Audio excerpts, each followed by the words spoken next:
कुंभ मेले की कथा प्राचीन भारतीय पौराणिक कथाओं में से एक गहरी और आकर्षक कथा है। यह कहानी समुद्र मंथन की घटना से जुड़ी हुई है, जो देवताओं और असुरों के बीच हुआ था।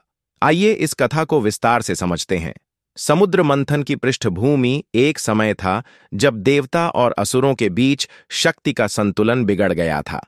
असुर अधिक शक्तिशाली हो गए थे और देवता अपनी शक्ति को पुनः प्राप्त करने के लिए भगवान विष्णु की शरण में गए। भगवान विष्णु ने सुझाव दिया कि अमृत प्राप्त करके ही देवता अपनी शक्ति पुनः प्राप्त कर सकते हैं। अमृत प्राप्त करने के लिए समुद्र मंथन करना आवश्यक था, जिसमें देवताओं और असुरों को एक साथ प्रयास करना पड़ा। मंथन की प्रक्रिया मंदराचल पर्वत को मथनी बनाया गया। वासुकी नाग को रस्सी के रूप में उपयोग किया गया। भगवान विष्णु ने कच्छप अवतार धारण करके पर्वत को समुद्र में स्थिर रखा। मंथन के दौरान समुद्र से कई अद्भुत वस्तुएं निकलीं।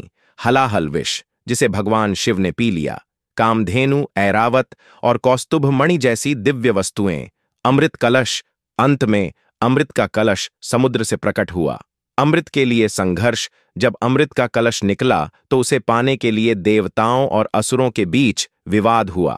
भगवान विष्णु ने मोहिनी अवतार लेकर अमृत को असुरों से बचाया और उसे देवताओं को वितरित किया। लेकिन इस दौरान अमृत कलश से कुछ बूंदें पृथ्वी पर गिर गईं। यह कहा जाता है कि ये बूंदें 4 स्थानों पर गिरीं: हरिद्वार, प्रयागराज, इलाहाबाद, उज्जैन, नासिक। कुंभ मेले का महत्व: जहां जहां अमृत की बूंदें गिरीं, वे स्थान पवित्र माने गए। इन स्थानों पर हर 12 वर्ष में कुंभ मेला आयोजित होता है। ऐसा माना जाता है कि इन स्थानों पर स्नान करने से पापों का नाश होता है और मोक्ष की प्राप्ति होती है।